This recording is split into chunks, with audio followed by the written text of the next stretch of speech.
Hey guys, my name is Coach Alex Sterner from Electrum Performance, and I'm here with Coach Matt today. And we're gonna go over one of the simplest ways to train the hand, the wrist, and the forearm. Now in jiu-jitsu, we commonly hurt our fingers. So what I always wanna do with this is remove the fingers out of the equation first. So the first series of exercises that we're gonna do won't involve the digits at all. So if you are dealing with a finger injury, you might deal just with this variation, or you'll do this as a warm-up to get into some of the more finger-intensive movements. So I'm gonna have Matt demonstrate as I do this on the outside of the bucket. So for the first one, you're gonna make fists and you're gonna fully submerge your hands into the rice. And what we have here is just a typical painter bucket with about 20 pounds of rice in it. So you fully submerge your fist in the rice up to about the wrist, and all we're gonna do is alternate between flexion and extension of the wrist and radial and ulnar deviation. And once you have that motion down, you can go pretty quickly. What we wanna try to do is generate as much metabolic stress in the forearms as we can. So Matt's gonna pick it up a little bit more. You wanna really get deep motions here and work against the resistance of the rice. Now, one reason why this is so beneficial is because these are only concentric motions.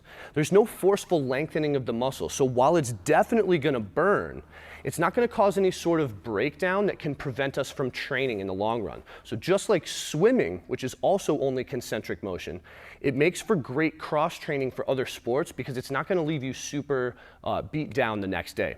So generally we'll do about 1 to 2 minutes of just the flexion, extension, and radial and ulnar deviation. And then once we're a little bit more warmed up, we're gonna do something that's a little bit more intense with the digits. So now we're gonna have our hands fully open.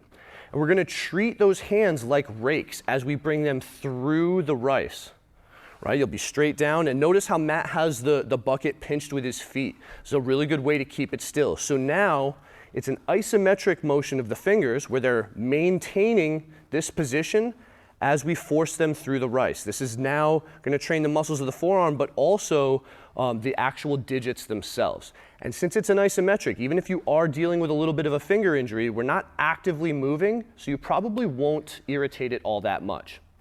Same thing here, we're gonna go for about 1 to 2 minutes. Once we've completed that one, the third one that we wanna get into is a combination of supination and pronation, but we're going to actively squeeze into the rice and then open our hands against the rice.